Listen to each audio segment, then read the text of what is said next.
Hello there.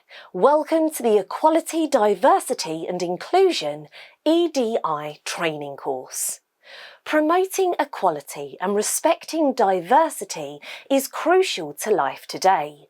To ensure equality and inclusion and reduce discrimination in the workplace, you have to first understand what these terms mean. And that's what we are going to learn in this module. So, what is equality? Equality means ensuring that everyone has the same chance to make the most of their life and abilities. It is also the notion that no one should be denied equal opportunities in life because of how they were born, where they came from, what they believe, or whether or not they have a disability. Equality recognises that persons with protected traits like race, disability, gender and sexual orientation have faced discrimination in the past. Now, what is diversity?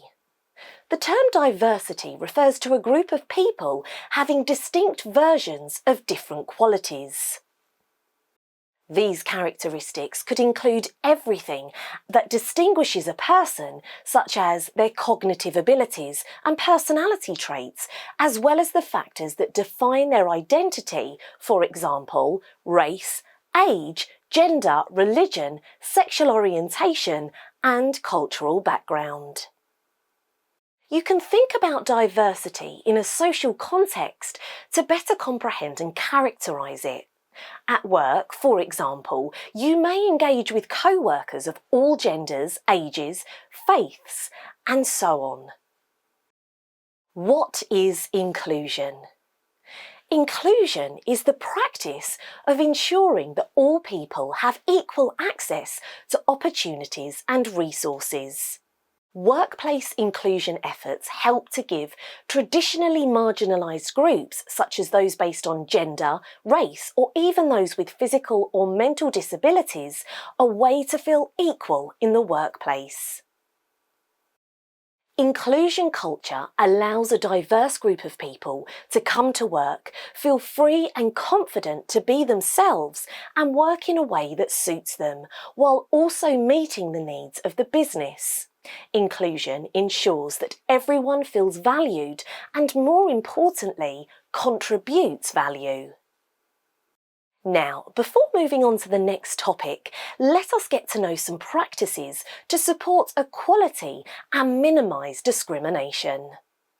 The practices that promote equality and inclusion are working with people mindfully, making no assumptions about others and be non-judgmental, treating everyone as an individual, being informed of the laws governing equality, assisting in the creation of a discrimination-free atmosphere, adhere to your organisation's agreed-upon ways of working, regulations and procedures. Working inclusively, ensuring that everyone has the chance to participate if they so desire. When discussing equality, diversity and inclusion, we come across another term, which is discrimination.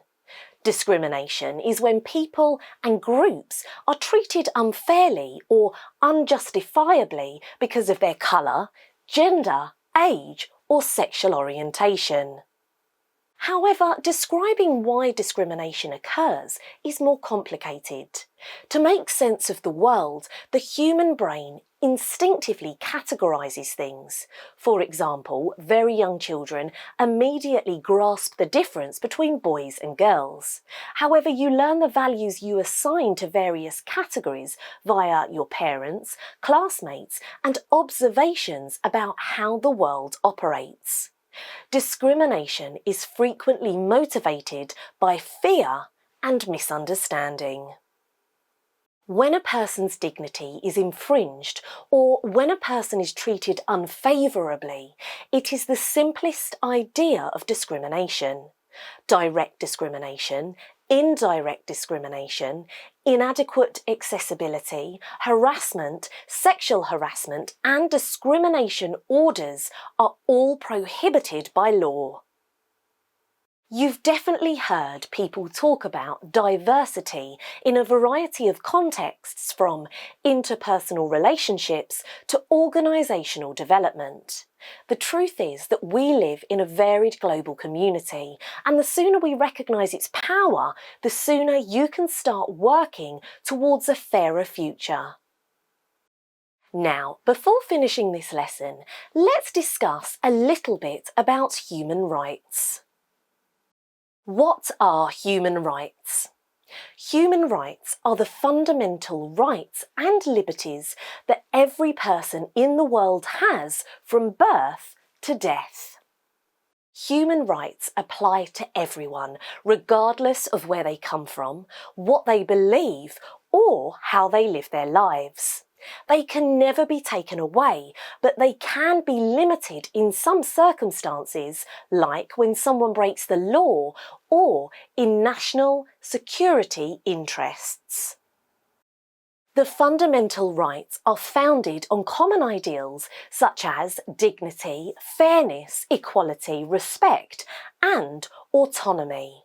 So these ideals are legally defined and protected. I hope now that you are familiar with the concept of equality, diversity and inclusion. That's all for this video. See you in the next module.